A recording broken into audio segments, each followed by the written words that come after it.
हम लोग पढ़ रहे हैं chapter number 7 dissolution of firm, जिसके लिए हमने लास्ट क्लास में इंट्रोडक्शन लिया। हमने पूरा कॉन्सेप्ट समझा इन डिटेल। हमने थ्योरी पढ़ ली पूरी कि डिसोल्यूशन ऑफ फर्म होता क्या है, डिसोल्यूशन ऑफ पार्टनरशिप क्या होता है, किस तरीके से डिसोल्यूशन किया जा सकता है, यानी कि मोड्स ऑफ डिसोल्यूशन क्या थे, और एक बहुत इंपॉर्टेंट टॉपिक पढ़ा था हमने, कौन सा, सेटलमेंट ऑफ अकाउंट्स, जिसमें हमने पढ़े दो section, section number 48 and section number 49। ठीक है, आज हम इसकी अकाउंटिंग स्टार्ट करेंगे कि किस तरीके से डिसोल्यूशन के टाइम पे आप अपने पार्टनरशिप अकाउंट्स को मेंटेन करते हैं। तो सबसे पहली बात कि आपको यहाँ पे करना क्या क्या होगा, यहाँ आपको इन 5 चीजों के साथ डील करना है। बेसिकली सबसे पहला जो हीरो है इस पूरे चैप्टर का वो है रियलाइजेशन। जो मेन लीड रोल जिसे कहते हैं ना, वो इसी का ही है, रियलाइजेशन। अगर आपने इस रियलाइजेशन को समझ लिया, 90% of your chapter will be covered. तो ये बहुत इंपॉर्टेंट है। उसके बाद loan by partner, loan to partner, partners capital account, bank और कैश अकाउंट, ये सपोर्टिंग एक्टर्स हैं इस चैप्टर के, कि हमें सीखना है इनके बारे में भी, पर बहुत ज्यादा इंपॉर्टेंट नहीं है। तो रियलाइजेशन के बाद ये दो ज्यादा इंपॉर्टेंट है। उसके बाद ये तो बिल्कुल ही वो जो गेस्ट अपीयरेंस वाले होते हैं ना, ये वो वाले हैं। ठीक है, तो सबसे पहले समझते हैं कि व्हाट इज रियलाइजेशन अकाउंट। अब तक आपने जितने भी चैप्टर्स पढ़े, उसे मैं चैप्टर नंबर 3 से लेकर अगर 6 तक बात करूं, तो एक और आर से आपने एक अकाउंट पढ़ा है, कौन सा, रिवैल्यूएशन। और रिवैल्यूएशन के अंदर आपने किया अपने एसेट्स को रिवैल्यू, अपनी लाइबिलिटीज को रीअसेस। क्यों? क्योंकि उस टाइम पे ना आप अपना बिजनेस बंद नहीं कर रहे थे, but at the time of reconstitution of the firm कहीं ना कहीं एसेट्स की वैल्यू चेंज हो रही थी, लाइबिलिटीज की वैल्यू चेंज हो रही थी। तो जस्ट उस चेंज को रिकॉर्ड करने के लिए आपने वहां पे रिवैल्यूएशन अकाउंट बना लिया। बट डिसोल्यूशन के टाइम पे अब आपको क्या करना है, सारे जो एसेट्स हैं उन्हें आपको रियलाइज करना है। रियलाइज मतलब उनको सेल ऑफ कर देना है, बेच देना है आपने उनको, क्योंकि अब उन एसेट्स को आप अपने पास रख के करोगे भी क्या। और जितनी भी आपके पास लाइबिलिटीज होंगी उनको आप पेड ऑफ कर दोगे, सेटल कर दोगे। अब ये होगा कैसे भाई, हमारी पार्टनरशिप में न जाने कितने एसेट्स होंगे, न जाने कितनी लाइबिलिटीज होंगी। अब मैं इंडिविजुअली अगर हर एक अकाउंट को सेटल करती रही तो मुझे न जाने कितना टाइम लग जाएगा इस डिसोल्यूशन को करने में। कि सपोज मेरे पास फर्नीचर है 10,000 का, वो मार्केट में बिका 8,000 का, जो 2,000 का नुकसान हुआ। अब उस नुकसान को मैं कहाँ डालूं, फर्म तो बंद होने जा रही है, मैं क्या प्रॉफिट एंड लॉस अकाउंट बनाने बैठूं? अब क्यों बनाऊं, कहीं तो डालना पड़ेगा मुझे वो प्रॉफिट। तो चलो मैंने एक अकाउंट बना भी दिया उस प्रॉफिट को डालने के लिए। फिर उसके बाद आया मेरे पास मशीनरी मैंने यही किया। ऐसे कितने सारे एसेट्स होते होंगे, तो बहुत टाइम जाएगा। तो हमने कहा एक काम करते हैं, एक अकाउंट ओपन करते हैं सिंपल सा। जितने भी एसेट्स हैं जिन्हें हमें मार्केट में सेल ऑफ करना है, जिनसे पैसे आने वाले हैं, उन्हें हम उसी अकाउंट में ट्रांसफर कर देते हैं। जैसे कि फर्नीचर का ओपनिंग बैलेंस होगा 2 बैलेंस बीडी 10,000, तो मैंने लिख दिया बाय रियलाइजेशन 10,000, फुल अमाउंट से क्लोज कर दिए सारे अकाउंट्स, फुल अमाउंट। कि बेचने का हिसाब किताब सब एक अकाउंट में जाके देखेंगे, हर एक इंडिविजुअल अकाउंट में प्रॉफिट और लॉस ना देख के एक ही अकाउंट में सारा काम कर लेंगे। तो सारे एसेट्स क्लोज करोगे आप रियलाइजेशन की हेल्प से। लाइकवाइज जितनी भी आपकी आउटसाइडर लाइबिलिटी है, अब मैंने आउटसाइडर लाइबिलिटी क्यों बोला, याद है सेक्शन 48। सेक्शन 48 बताता है कि जब भी आप एसेट्स को बेचोगे, आपके पास पैसा आएगा, तो सबसे पहले आप किसकी लाइबिलिटी को चुकाओगे, बाहर वालों की, आउटसाइडर। तो रियलाइजेशन अकाउंट बनाते ही हम सेक्शन 48 पे हैं। हमारा जो सेक्शन 48 है वो रियलाइजेशन अकाउंट उसी के ऊपर बेस्ड है। वही ये कहता है कि पहले आउटसाइडर लाइबिलिटी पे करो। आपके पास जो भी एसेट्स उनको बेचकर जो पैसा भी आएगा ना, क्योंकि आपने एसेट्स उस वाले बॉक्स में ट्रांसफर कर दिए हैं। मैं कहती हूँ रियलाइजेशन एक डब्बा है, तुमने क्या किया, सारे एसेट्स उठा के उस डब्बे में डाल दिए। अब बेचोगे भी ना तो उसे डब्बे से निकाल के वो एसेट्स बेचे जा रहे हैं और पैसे उसे डब्बे में डाले जा रहे हैं। आपने एक ही अकाउंट बना लिया इन सब काम को करने के लिए। तो जो आउटसाइडर लाइबिलिटीज है आपने उनको भी वहीं बैठा ली, वहीं बैठ जाओ, जैसे जैसे हमारे पास पैसा आएगा हम तुम्हें देते रहेंगे।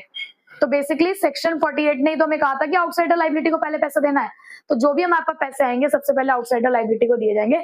बाद की बात है कि लोन चुकाना है, पार्टनर कैपिटल अकाउंट चुकाना है, वो सब ठीक है। तो इसीलिए आप क्या करेंगे, सारे एसेट्स के अकाउंट्स को क्लोज करके रियलाइजेशन में, सारी लाइबिलिटीज के भी अकाउंट्स क्लोज करके किसमें, रियलाइजेशन में। लेकिन लाइबिलिटी कौन से वाली, सिर्फ आउटसाइडर लाइबिलिटीज जो हमारी बाहर की देनदारी है। ठीक है, तो अब हम रियलाइजेशन बनाते क्यों है, it is prepared on dissolution of the firm with the purpose to close down the books of accounts. क्योंकि हमें अपनी सारी बुक्स ऑफ अकाउंट्स को क्या करना है, क्लोज करना है। ये बात समझ आ गई। दूसरा, अब इसको क्लोज करके मिलेगा क्या, इसको बना के या तो मिलेंगे आपको गेन्स, क्या मिलेंगे आपको? लॉसेस। भाई रियलाइजेशन करके ऐसे भी तो हो सकता है कि एसेट्स ज्यादा के बिके, लाइबिलिटीज कम की पे ऑफ हुई, तो फायदा हो गया मेरे रियलाइजेशन पे। बट ऐसा भी हो सकता है कि लाइबिलिटीज ज्यादा की पे ऑफ हुई, एसेट्स कम के बिके, तो ऐसे में क्या हो जाएगा आपको? लॉस। तो हमें ये भी जानना है कि रियलाइजेशन के टाइम पे हमें गेन हुआ या लॉस, तो उसके लिए भी हम क्या बनाते हैं? Realisation account. बात समझ आ गई? ठीक है। अब उसके बाद नेक्स्ट आते हैं जर्नल एंट्रीज, बहुत इंपॉर्टेंट है। अब तक हमेशा क्वेश्चन जो आया है वो जर्नल एंट्री का ही आया है पेपर में, 6 नंबर 4 नंबर तक। तो जर्नल एंट्रीज सबसे ज्यादा इंपॉर्टेंट है, तो मैं स्टार्ट भी उसी से ही कर रही हूँ। तो मैंने आपसे कहा कि भाई आपने ना अपने सारे एसेट्स को रियलाइजेशन में ट्रांसफर कर दिया to close all the accounts of the assets. तो आपकी सबसे पहली एंट्री बनती है realisation account debit to sundry assets. आपने रियलाइजेशन के हाथों में सौंप दिए अपने सारे एसेट्स, तो डेबिट वर्ड कम्स इन ना, है ना? तो रियलाइजेशन अकाउंट कहते हैं कि आपने मुझे दे दिया ना सारे एसेट्स, तो मैंने अपने डेबिट साइड में सारे एसेट्स लिख लिए हैं। उसके बाद ऐसे जब आप लाइबिलिटीज क्लोज करोगे, भाई लाइबिलिटी पे ऑफ करनी है, तो हमने लाइबिलिटीज को करा किस साइड में? भाई लाइबिलिटीज बंद होने पे क्या होंगी? डेबिट, क्योंकि लाइबिलिटीज कम होने पे डेबिट होती है। अकाउंट जब हमने उसके क्लोज किए तो हमने उसको डेबिट किया, बट रियलाइजेशन की किस साइड में लाइबिलिटीज डाल दी? क्रेडिट साइड में। डेबिट साइड में सारे एसेट्स हो गए और लाइबिलिटी, क्रेडिट साइड में सारी लाइबिलिटीज, जो आने वाली चीज थी वो डेबिट कर दी, जिससे कुछ जाने वाला है वो हमने क्रेडिट कर दिया। ठीक है। अब अगर आप इन एसेट्स को बेचते हो तो पहली बात तो दिमाग में फिट कर लेना, बिल्कुल एकदम फिट। जैसे ही आपने ये दोनों एंट्रीज पास करी ना, आपकी बुक्स में सिर्फ रियलाइजेशन अकाउंट है। अब ये वाले अकाउंट्स तो खुले हुए हैं बट कोई एसेट और लाइबिलिटी नहीं है, आपने सारे अकाउंट्स क्लोज कर दिए हैं। तो कल को कोई भी एसेट बेचोगे, कोई लाइबिलिटी पे करोगे, किसी भी एसेट और लाइबिलिटी का नाम नहीं लिखोगे। नाम लिख देंगे तो एंट्री गलत हो जाएगी। जैसे नॉर्मली फर्नीचर सोल्ड की एंट्री क्या होती है? Cash to furniture. अब ये नहीं करना, कैश टू फर्नीचर नहीं लिखना। कैश तो लिखना है कि पैसा आ रहा है, फर्नीचर नहीं लिखना, क्योंकि आपने सभी एसेट्स को नाम दे दिया रियलाइजेशन। तो आप करेंगे कैश टू रियलाइजेशन। नॉर्मली अगर आप अपने क्रेडिटर्स को पेमेंट करते तो आप एंट्री करते क्रेडिटर्स टू कैश। कैश तो क्रेडिट करना ही है क्योंकि पैसा जा रहा है, बट क्रेडिटर नहीं लिखना। आप क्या लिखना है? रियलाइजेशन, क्योंकि आपने सारी अपनी लाइबिलिटी को नाम दे दिया क्या? रियलाइजेशन। बात समझ आ रही है? तो देखो यहाँ पे, अब जब भी आप अपने एसेट को रियलाइज करोगे या बेचोगे इन कैश, तो आपके पास पैसा आएगा। पैसा आएगा तो कैश और बैंक डेबिट। अब आपने डेबिट में एसेट डाले थे, अब जब वो चले जाएंगे आपके पास से तो उन्हें क्या करोगे? Credit, sorry to realisation. तो एसेट बेचने की एंट्री क्या है? कैश और bank account debit to realisation. अब कई बार क्या होता है कि फर्म बंद होने जा रही है, आपकी फर्म में ना एक फर्नीचर रखा हुआ था, तो आपका एक पार्टनर कहता है कि यार ये वाली जो टेबल है ना मेरे घर पे काम आ जाएगी, ऐसा करो इस फर्नीचर को आप मुझे दे दो। अब मुझे दे दो, फर्म कहेगी कि आपको दे दें तो फ्री में तो नहीं दे सकते हम। तो पार्टनर क्या कहेगा? ठीक है मेरे खाते में काट लेना। उसका खाता क्या है? पार्टनर की कैपिटल। तो हम क्या करेंगे? कैश और बैंक तो आया नहीं हमारे पास, क्योंकि पार्टनर हमें पैसे तो दे के नहीं गया। दे जाता तो हम यही एंट्री कर देते, बट क्योंकि वो दे के नहीं गया, उसके अकाउंट से डिडक्ट करना है, तो आप उसके पार्टनर कैपिटल का इस्तेमाल करेंगे। तो बस कैश और बैंक की जगह पे क्या आ गया है? Partners capital account. ठीक है। So partners capital account debit to realisation. अब आप इन दोनों में एक चीज नोटिस करो, दोनों में ही एसेट्स आपके पास से जा रहे हैं, तो आपने रियलाइजेशन को ही आपने क्या किया है? क्रेडिट किया है। अगर कैश में बेच दिया तो कैश को डेबिट कर दिया, अगर पार्टनर को बेच दिया तो पार्टनर को डेबिट कर दिया, सिंपल सी बात। Third entry, an asset taken over by a creditor in full settlement. अब यहाँ क्या बात हुई? ऐसी आपके पास एक क्रेडिटर चल के आया कि भाई साहब आपके पास ये जो मशीनरी है ना ये मेरे काम आ सकती है, आपने मेरे 12,000 रुपए देने हैं, कितने की मशीन लगाओगे? उसने कहा 10,000 की मशीन लगेगी। तो उसने कहा कोई बात नहीं, फुल सेटलमेंट कर दो, कोई नहीं, आपने मेरे को 12,000 देने हैं ना, आप 10,000 में मुझे मशीन दे दो, आपके और मेरे बीच का काम खत्म।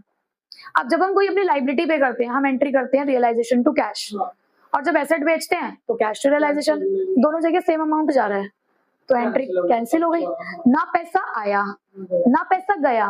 क्रेडिटर आपके फैक्ट्री में आया, मशीन उठा के लेकर चला गया, तो क्रेडिटर भी गया, मशीन भी गई। हमें क्या करना है? पैसा आया गया नहीं, पार्टनर का कोई लिंक नहीं, सो नो एंट्री। तो जब भी कोई क्रेडिटर आपका कोई एसेट लेके जाएगा तो उससे फर्म को कोई मतलब नहीं है, तो फर्म की बुक्स में कोई भी एंट्री नहीं होगी। क्यों मतलब नहीं है? क्योंकि ना तो कुछ हो रहा है, ना तो कैश आ रहा है, ना कैश जा रहा है, पार्टनर का कोई लिंक नहीं है बीच में। हाँ, ऐसा होता कि आप उससे कहते जी कि 12,000 रुपए हमने आपको देने हैं, आपने मुझे देने हैं, क्रेडिटर कहता है 12,000 रुपए आपने मुझे देने हैं, 10,000 की मशीन है ना, तो 10,000 की तो मशीन दे दो, 2000 रुपए कैश में पे कर दो। तो सिर्फ आप 2000 की एंट्री करते रियलाइजेशन टू कैश। पैसा देना है ना 2000 रुपए, मशीन तो 10,000 की थी, आपने 12,000 देने थे, तो 10,000 की तो मशीन ले गया, वो कहता 2000 रुपए दे दो बस बैलेंस, तो आपने एंट्री क्या कर दी रियलाइजेशन टू कैश, क्योंकि अब आपके पास से कुछ जा रहा है। समझ आई बात? ठीक। अब देखो लाइबिलिटी सेटल्ड, जब लाइबिलिटी पे ऑफ होती है, आपने लाइबिलिटीज को कहाँ ट्रांसफर किया था रियलाइजेशन के? क्रेडिट में। तो जब आप उसे पे कर दोगे तो क्या कर दोगे? डेबिट। और आपके पास से पैसा जाएगा ऑब्वियस सी बात है, तो टू कैश और बैंक। तो जब लाइबिलिटी पे करोगे कैश में तो realisation account debit to cash और बैंक। बट वही लाइबिलिटी तुम्हारा पार्टनर कहता है कोई बात नहीं अभी मैं पे कर देता हूँ, आपका पार्टनर क्या कह रहा है? अभी मैं पे कर देता हूँ। तो अब ये पैसा क्या वो फ्री में पे करेगा? वो कहेगा काम करो, आपने मुझे पैसा देना ना, मेरे अकाउंट में डाल दो। जैसे तुमने यहाँ पे उसके अकाउंट से पैसा निकाल लिया था, यहाँ उसके अकाउंट में पैसा डाल दोगे। तो realisation account debit to partners capital account. अब आप इन दोनों एंट्रीज को कंपेयर करो। जब भी आप लाइबिलिटीज को सेटल कर रहे हो, चाहे आप खुद से सेटल कर रहे हो कैश में, चाहे आपका पार्टनर सेटल कर रहा है, आप रियलाइजेशन को डेबिट ही कर रहे हो, ठीक है। और अगर कैश पे करोगे तो कैश और बैंक लिख दोगे, अगर पार्टनर पे करेगा तो पार्टनर का नाम लिख दोगे। अब यहाँ से ना हमने कंक्लूजन निकाला कि सीधी सी बात है, जब भी हमारी फर्म के पास पैसा आएगा, कब आएगा? जब एसेट्स बिकेंगे, चाहे वो किसी को भी बिके, चाहे हमने बेच दिए, चाहे पार्टनर को बेच दिए या क्रेडिटर को दे दिए, तो रियलाइजेशन क्रेडिट ही होना है। फायदा है ना, रियलाइजेशन का क्या होगा? क्रेडिट। कैश आ रहा है, रियलाइजेशन क्रेडिट कर रहे हो। बट वहीं पे अगर आप लाइबिलिटी पे करो, मतलब आपका जब भी पैसा जाएगा, जब भी आपको ऐसा दिख रहा है कि आपके पास से कुछ जा रहा है, पैसे जा रहे हैं, तो रियलाइजेशन को क्या करना है? डेबिट। डेबिट। बस इसी चीज को सोच के ना लोग रियलाइजेशन को नेचर दे देते हैं नॉमिनल अकाउंट, क्योंकि नॉमिनल अकाउंट क्या कहता है? एक्सपेंसेस और लॉसेस को डेबिट करते हैं, इनकम और गेन्स को क्रेडिट करते हैं। नेक्स्ट टू एंट्रीज इन्हीं से जुड़ी हैं। अगर कोई अनरिकॉर्डेड एसेट हो तो देखो, जब आपने दोनों एंट्रीज पास करी ना, तो जो आपके रिकॉर्डेड एसेट्स थे ना, आपने उनको भी अनरिकॉर्डेड कर दिया था, क्योंकि आपने अकाउंट्स ही क्लोज कर दिए। अब ऐसे में क्या हुआ, आपके फैक्ट्री में वो रखा हुआ था कंप्यूटर, आपकी बुक्स में नहीं है वो, बट जब आपने उसको बेचा, स्क्रैप में बेचा क्योंकि बहुत पुराना था, तब भी आपको 1000 रुपए मिल गए। फायदा है, पैसे तो आ रहे हैं ना। तो कभी कोई अनरिकॉर्डेड एसेट रियलाइज करो या पार्टनर ही कह दे कि लाओ ये कंप्यूटर मुझे दे दो, तो अगर खुद रियलाइज करोगे तो कैश और बैंक, पार्टनर ले जाएगा तो पार्टनर कैपिटल टू रियलाइजेशन। इसी तरीके से अनरिकॉर्डेड लाइबिलिटी सेटल हो रही है। अनरिकॉर्डेड लाइबिलिटी भाई अब तक हमने रिकॉर्ड नहीं करी थी, अचानक से आएगी, कोई कंटेंजेंट लाइबिलिटीज भी होती है कई बार। तो अब अगर वो लाइबिलिटी आपको पे ऑफ करनी पड़ गई, चाहे आप पे करो चाहे पार्टनर पे कर रहा है, पैसा जाना है, तो रियलाइजेशन अकाउंट को तो करोगे डेबिट, खुद पे कर दिया तो कैश और बैंक, पार्टनर ने पे कर दिया तो पार्टनर्स कैपिटल। ठीक है, तो ये बेसिक एंट्रीज यहाँ तक अभी समझ आ चुकी हैं पक्का। 10th एंट्री हमारे पास वर्कमैन कंपेंसेशन रिजर्व। अब माइंड में क्वेश्चन अराइज होता है कि रियलाइजेशन के अंदर तो हम सिर्फ आउटसाइडर लाइबिलिटीज को ट्रांसफर करते हैं, तो ये वर्कमैन कंपेंसेशन रिजर्व का यहाँ पे क्या काम है? ये इकलौता एक स्पेशल रिजर्व है। याद है हमने प्रीवियस चैप्टर्स में 2 स्पेशल रिजर्व पढ़े हैं, इन्वेस्टमेंट फ्लक्चुएशन रिजर्व और वर्कमैन कंपेंसेशन रिजर्व। थोड़ा सा इंट्रो दे देती हूँ कि इन्वेस्टमेंट फ्लक्चुएशन रिजर्व क्या होता है। कि हमारे पास इन्वेस्टमेंट होती है जिसकी मार्केट वैल्यू बढ़ती और घटती रहती है। मार्केट वैल्यू बढ़े तो कोई दिक्कत नहीं, हमारे एक एसेट की वैल्यू बढ़ रही है, गेन होने वाला है, कोई दिक्कत वाली बात नहीं है। लेकिन अगर मार्केट वैल्यू कम हो जाती है तो हमारे लिए नुकसान के लिए नुकसान को रिप्रेजेंट करती है। तो उस नुकसान से बचने के लिए हम पहले से एक रिजर्व बना के रखते थे, इन्वेस्टमेंट फ्लक्चुएशन रिजर्व, कि कभी भी अगर इन्वेस्टमेंट की वैल्यू फॉल होगी तो वहां से पैसे निकल जाएंगे, हम कंपेंसेट कर देंगे। इसी तरीके से होता था वर्कमैन कंपेंसेशन रिजर्व, जिसका क्या काम था कि अगर कभी किसी वर्कर के साथ कोई हादसा हो जाए तो हमने पैसा जोड़ा हुआ है, वहां से पैसा निकाल लेंगे। देखो इन्वेस्टमेंट फ्लक्चुएशन रिजर्व एक इन्वेस्टमेंट के लिए बना हुआ रिजर्व था, एक एसेट के अकॉर्डिंग। तो IFR या जिसको हम IFF भी कहते हैं, इन्वेस्टमेंट फ्लक्चुएशन फंड, वो रियलाइजेशन में ही क्लोज हो जाता है। आपने जितने भी रिजर्व या जितने भी प्रोविजन एसेट्स के अगेंस्ट बना रखे होंगे वो वहीं क्लोज हो जाएंगे, क्योंकि उनके एसेट्स वहीं क्लोज किए जा रहे हैं। जैसे कि डेटर से बनने वाला प्रोविजन भी रियलाइजेशन में ही क्लोज होता है, ऐसे ही IFF या IFR भी रियलाइजेशन में क्लोज होता है, उसका और अकाउंटिंग ट्रीटमेंट कुछ भी नहीं है। ठीक है, बट WCIMA कहीं ना कहीं आपने अपनी आउटसाइडर लाइबिलिटी के लिए बना रखा है। वर्कमैन कंपेंसेशन वर्कर्स हमारे लिए एक तरीके से आउटसाइडर्स ही हैं, तो उनके लिए आपने एक रिजर्व बना रखा है। तो अगर वर्कमैन कंपेंसेशन रिजर्व के टुवर्ड्स कोई लाइबिलिटी नहीं है तो कोई दिक्कत नहीं है। अगर कोई लाइबिलिटी नहीं है तो इसका मतलब आपने क्या करना है, पार्टनर से बांट देना है। बट अगर कोई लाइबिलिटी आ गई, सपोज आपने 20,000 का रिजर्व बना रखा था, 15,000 की लाइबिलिटी आ गई, तो सिर्फ 15,000 तक के लिए ही आपको WCR रियलाइजेशन में ट्रांसफर करना है, only up to the claim, मैंने इसलिए लिखा हुआ है। बट अगर सपोज करो 20,000 का रिजर्व है, 25,000 की लाइबिलिटी आ गई तो पूरा 20,000 ट्रांसफर होगा, कि पार्टनर्स को कुछ नहीं लगेगा हाथ में।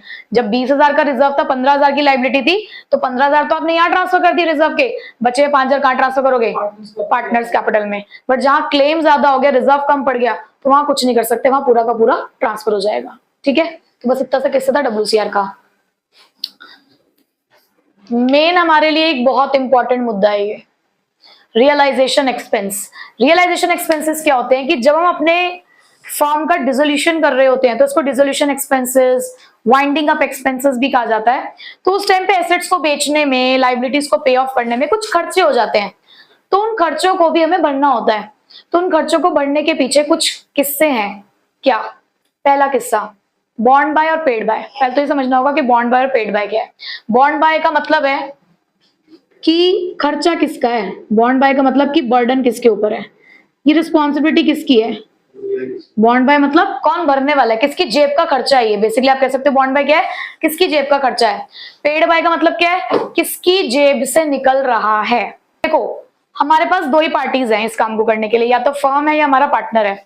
तो अगर कोई खर्चा फर्म ने ही भरना था और फर्म की जेब से ही निकला, देखो फर्म अपने जितने भी खर्चे करती है वो सिर्फ एक अकाउंट से करती है, रियलाइजेशन। जब भी फर्म का खर्चा होगा, यानी कि अगर फर्म ने भरपाई करनी होगी, फर्म का बर्डन होगा, तो फर्म अपना बर्डन रियलाइजेशन एक्सपेंस से ही, रियलाइजेशन अकाउंट से ही देगी। और फर्म की जेब से अगर पैसा निकलेगा तो फर्म की तिजोरी है उसका कैश और बैंक। ठीक है, तो मैं कह रही हूं फर्म का ही खर्चा फर्म ही पे कर रही है, तो एंट्री क्या होनी चाहिए, फर्म का खर्चा तो रियलाइजेशन अकाउंट डेबिट, उसके तिजोरी से पैसा जा रहा है तो टू कैश और बैंक। पहला किस्सा तो बहुत आसान है। दूसरा, भरना था फर्म ने, भरपाई करनी थी फर्म ने, फर्म का खर्चा था, बट उस टाइम पे किसने पे कर दिया, उस पार्टनर ने। तो अगर फर्म का खर्चा है तो रियलाइजेशन तो डेबिट होगा ही होगा, बट भर किसने दिया है, पार्टनर ने, तो टू पार्टनर्स कैपिटल अकाउंट, जिसने भी भरा होगा, सबको नहीं, जिसने भरा होगा। तो यहाँ आप लिख भी सकते हो कंसर्न्ड पार्टनर्स कैपिटल अकाउंट, मैंने नहीं लिखा है, जिसका नाम हो वो कंसर्न्ड का मतलब वही होगा कि जिसने भरा है। उसके बाद फर्म, अब यहाँ पे पार्टनर का खर्चा था लेकिन भरा किसने उस टाइम पे, फर्म ने। फर्म ने कहते कोई बात नहीं आपका खर्चा है हम भर देते हैं, तो फर्म का तो खर्चा नहीं था ना, तो क्या रियलाइजेशन इन्वॉल्व होगा, नहीं। किसका खर्चा था, पार्टनर, जिसका खर्चा उसे डेबिट करना है, तो पार्टनर का खर्चा उसे डेबिट कर दिया, बट निकला किसकी जेब से, फर्म की जेब से ना, तो फर्म के पास तो कैश और बैंक ही होता है, तो टू कैश और बैंक अकाउंट, तो partners capital account debit to cash और बैंक। अब मैं कह रही हूँ पार्टनर एक्स का खर्चा, कोई एक्स पार्टनर है, उसी का खर्चा था वही भर रहा है, अपनी तिजोरी में से पैसा भर रहा है, तो फर्म को क्या, फर्म तो अपनी बुक्स में कोई एंट्री नहीं करेगी, नो एंट्री। मतलब कि दोनों अगर जगह सेम पार्टनर है, जिसका खर्चा था वही भर रहा है पार्टनर, तो फर्म को उससे कोई लेना देना नहीं है। बट अगर फर्म के दो पार्टनर्स इन्वॉल्व हो गए तो फर्म को एक एंट्री करनी, क्योंकि फर्म उनके कैपिटल अकाउंट बनाती है। आप एंट्री यहां भी कर सकते हो, क्या करोगे, X capital to X capital, cancel ही हो जाना है, तो इसलिए हम एंट्री करते ही नहीं है। बट यहाँ पे देखिए पार्टनर एक्स का खर्चा पार्टनर वाई ने पे कर दिया, तो जिसका खर्चा उसको डेबिट, तो एक्स का कैपिटल अकाउंट डेबिट, जिसने भरा उसको क्रेडिट टू वाइज कैपिटल। ठीक है, यहां तक की कहानी तो आसान है, बहुत आसानी से समझ में आती है। थोड़ी सी कहानी तब आती है जब रेम्यूनरेशन की बात आती है। अब रेम्यूनरेशन क्या होता है, ये इतना सब काम करना है, तो फर्म कहती है कि चलो एक पार्टनर को ये सौंप देते हैं कि आपको ये काम करना है। तो हमने अपने एक पार्टनर को रिस्पॉन्सिबिलिटी दे दी, जी देखो आपकी रिस्पॉन्सिबिलिटी है, सारा काम कर दो। पार्टनर कहेगा मैं क्यों इतना जिम्मा उठाऊं, जिम्मेदारी मैं क्यों लूं, मुझे तो कुछ चाहिए बदले में। तो ठीक है हम आपको रेम्यूनरेशन दे देंगे। हम क्या दे देंगे आपको, एक रेम्यूनरेशन, मतलब बदले में कुछ पैसा दे देंगे।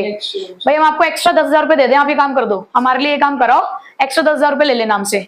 तो यहाँ पर आप एक पार्टनर को पेमेंट कर रहे हो ना, तो आपका खर्चा है या नहीं है, है। तो आप क्या एंट्री करोगे, realisation account debit to concerned partners capital account, यानी कि जिसको भी आपने पे किया होगा आप उसको ये पैसा दे दोगे। मैंने यहाँ पे उसको कुछ केसेस के हिसाब से लिखा हुआ है, एंट्री तो यही रहेगी हर केस में, हर केस में आपने ये एंट्री करनी है अगर आप रेम्यूनरेशन पे करते हो। आपके सामने यहाँ पे 3 केसेस हैं इस चीज के, तीनों केस में आप देखो रेम्यूनरेशन पे की जा रही है, यानी कि पार्टनर को पैसा पे किया जाता है, तो एंट्रीज भी तीनों की सेम है।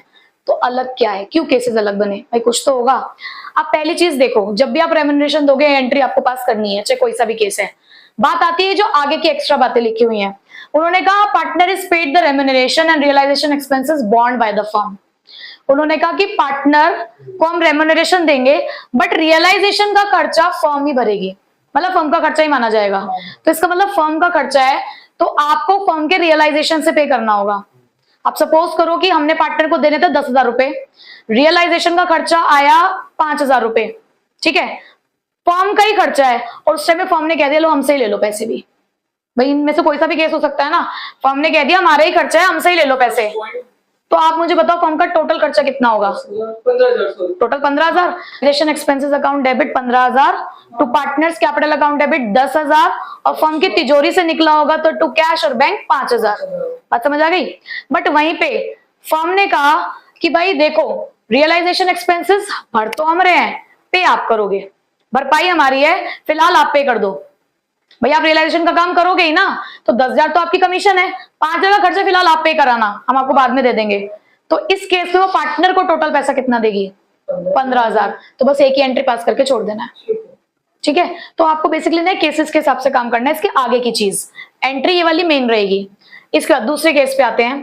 Partner is paid remuneration but also agreed the amount as realisation expense. उसने ये कह दिया कि देखो आप एक काम करो, मुझे रेम्यूनरेशन दे दो और खर्चा भी मैं भर लूंगा। Now in this case realisation expenses are to be borne by the partner. But ऐसा भी तो हो सकता है borne by the partner but paid by the firm. Paid by silent है ना, अब वो कुछ भी हो सकता है। जैसे यहाँ दो केसेस निकल कर आए, बॉन्ड बाय तो क्लियर है but paid by whom? If it is paid by the firm तो you will add to cash account, और if it is paid by the partner तो ये सिंगल एंट्री रह जाएगी, ठीक है। बट इस केस में भी ये बात आ गई कि बॉन्ड बाय पार्टनर तो है, यहाँ पे सीधी सी बात पता चल रही है कि बॉन्ड बाय क्या है? बॉन्ड बाय तो पार्टनर है but paid by whom?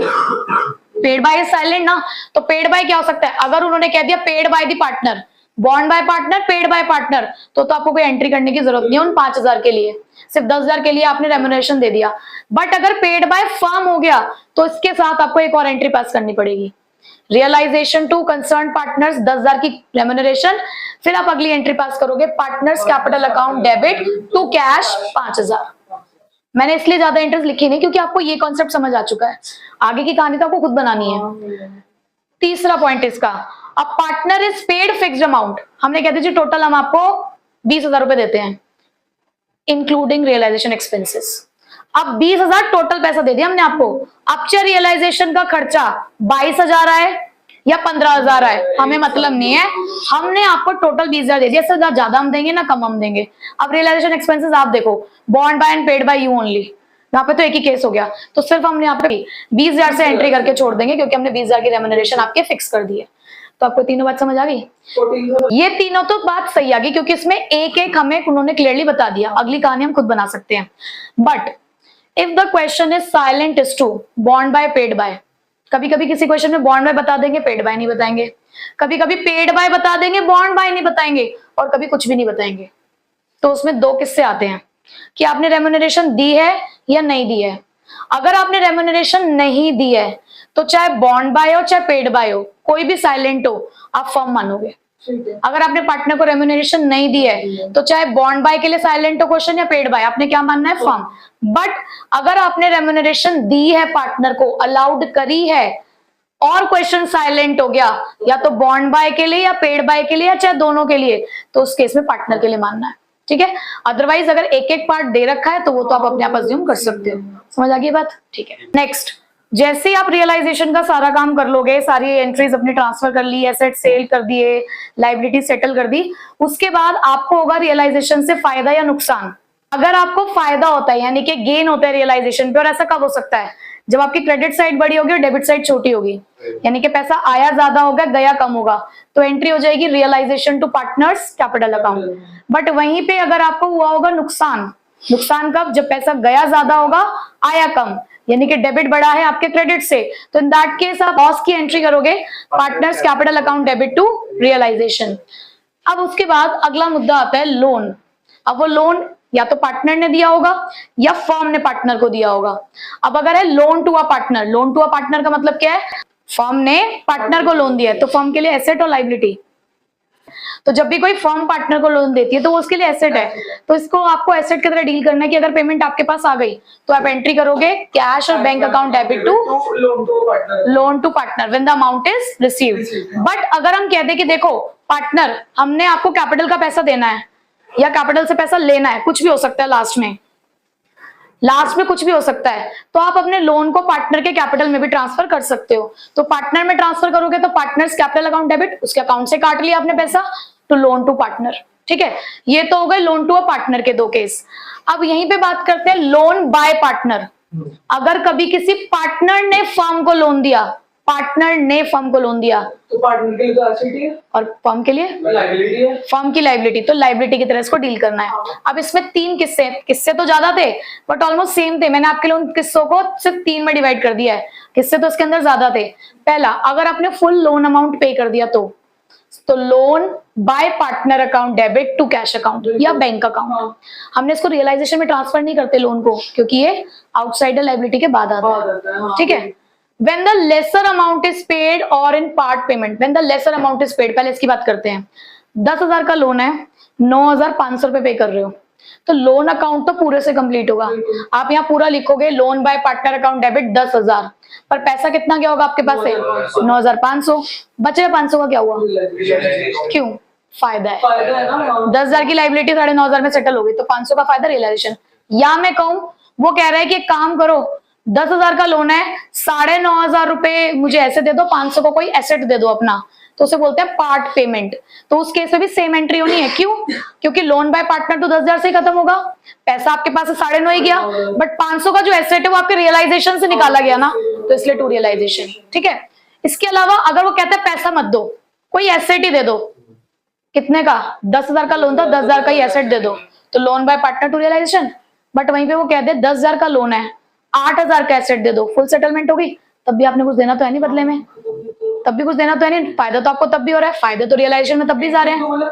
So loan by partner account debit to realisation account. ठीक है, उसके बाद ये तो हो गया सब कुछ रियलाइजेशन से जुड़ा, जो भी चीज थे वो यहाँ तक खत्म हो गई। ठीक है, डायरेक्टली और इनडायरेक्टली, यहाँ तक तो डायरेक्टली रियलाइजेशन से जुड़ा था, ये सब कुछ इनडायरेक्टली था कि कभी, हाँ ठीक है, कभी कभी। अब उसके बाद अगर आपके बिजनेस के अंदर अब क्या बचे होंगे, रिजर्व्स बचे होंगे, लॉस बचे होंगे, प्रॉफिट्स बचे होंगे, एक्यूमुलेटेड या फिक्टिशियस एसेट्स होंगे। तो जैसे बाकी चैप्टर्स में करते आए हो कि प्रॉफिट और रिजर्व्स कैसे बांटे जाते हैं, प्रॉफिट्स और reserve debit to partners capital account, लेकिन से फ्री रिजर्व्स होने चाहिए वो, जिन्हें बांटा जा सकता हो। इसी तरीके से आपके पास कोई लॉस है, फिक्टिशियस एसेट है, तो पार्टनर्स कैपिटल अकाउंट कम हो जाएंगे, तो reverse entry partners capital account debit to losses और फिक्टिशियस एसेट्स। अब सब कुछ हो गया, सारे अकाउंट्स क्लोज हो गए, अब पार्टनर कैपिटल अकाउंट क्लोज होता है। अब या तो उनसे पैसा लेना होता है या पैसा देना होता है, लास्ट में नेट इफेक्ट निकलता है कि भैया क्या हुआ, तो फाइनल सेटलमेंट होती है। अगर हमने उनको पैसा देना होगा तो हम कर देंगे partners capital account to cash और बैंक, उनका अकाउंट क्लोज। बट कई बार उनकी तरफ से पैसा निकल जाता है तो वो हमें पैसा देंगे, तो एंट्री हो जाएगी बैंक और cash account debit to partners capital account. इसी के साथ हमने आज जर्नल एंट्रीज का कॉन्सेप्ट कंप्लीट किया।